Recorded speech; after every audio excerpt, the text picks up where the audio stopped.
Hello, welcome back everybody, and before you is a recently acquired popular Slaymaker padlock that was used by the railroad. Looks like PRR, possibly Pennsylvania Railroad, and it looks like S1 and clearly Z on the right side. The reverse side of the shackle is stamped 1961, most likely the year of manufacture. Um, Those of you who own my second book, you'll instantly know what's going on here. This is a tumbler trapping technique for decoding these particular type of padlocks. And I have invented multiple different unique tools and geometries for these tumbler trapping wires. I'm very proud of it, and this is just another one of those tumbler trapping processes. Let me quickly review what's going on. I've got a hook tool where the finger is engaged into a gate of lever tumbler 1 in this case. Subsequently, I'll have to do all 4 tumblers.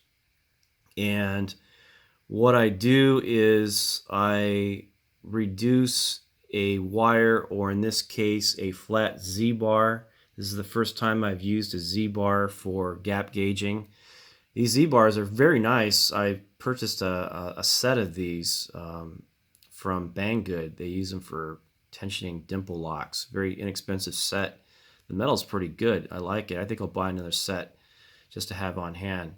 So what I do is I position this Z-bar at the 11 o'clock position, and when the lever tumbler is properly gapped to its fullest extent, the hook tool will become perfectly erect. It won't move, and the Z-bar will also maintain its erect perfectly out of the lock. And that hook tool will later on be removed or elevated or lowered into other subsequent lever tumblers, and the process is repeated. And I will say that once that's all decoded, and what I mean by decoded is the length or the extension of the Z-bar is measured, and basic math is used to transition that into a depth cut. Anyway, that'll probably have to be done in a second video to determine my findings, but I've never been wrong yet, and this technique works pretty well. I decided to try something else, and if nothing else, I will say that the information is relevant, whether I'm right or I'm wrong, but definitely there's some relevant information. You'll notice I drew some black marks on the left side of the keyway, and what those black marks represent are positions of this little tool right here. And what I theorized was, if I can hook onto a lever tumbler and apply rotational pressure, putting pressure up against this wall right here, the left side of the keyway, the riser will, when properly held in a particular or perpendicular orientation, will come out at particular points in between the key pin and this depth of the keyway. Well, when designing this tool, I discovered that it's very important to get the right distance between here and the bottom here. If you don't, you will not be able to properly determine all possible depth cuts. I still don't remember or know exactly what the incremental depth cuts on these Slaymaker locks are. If anybody knows, please leave a comment on that.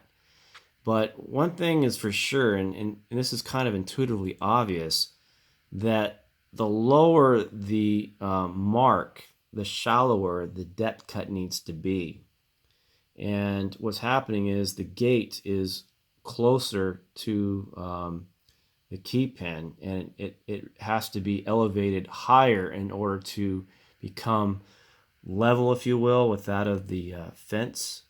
And subsequently, if it's higher, it needs to be a shallower cut because the fence is higher in the lock and it doesn't need to be moved as much. So the lever tumbler doesn't need to rotate or elevate as much. I think that's kind of intuitively obvious.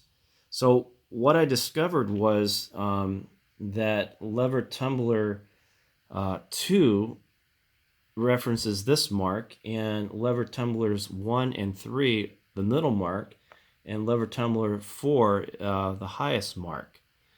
And later on, I decided to draw a picture of what I imagined the key to look like. And then I went on the internet and I thought maybe I could find a key that looks like what I'm imagining here. Well, I did exactly that, and I found this picture right here.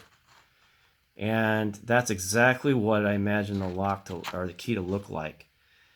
And one thing I knew that L4 couldn't possibly be lower than this depth here because Slaymaker just didn't produce cuts deeper than this distance from here to here. They just didn't do it. So it's possible that this whole geometry could have been raised by a constant. I just didn't know where the starting point was. And I also knew that L2 could be as high as an uncut key or a null cut. But, you know, I figured, okay, to validate my findings, I better do the good old-fashioned process that I already know to validate what I believe to be true. So I'll have to do a second video to validate my theories and to determine the precision of this secondary method that I'm using, and share that in a second video. Anyway, guys, if you have any questions or comments, please leave them below, and thanks for watching today.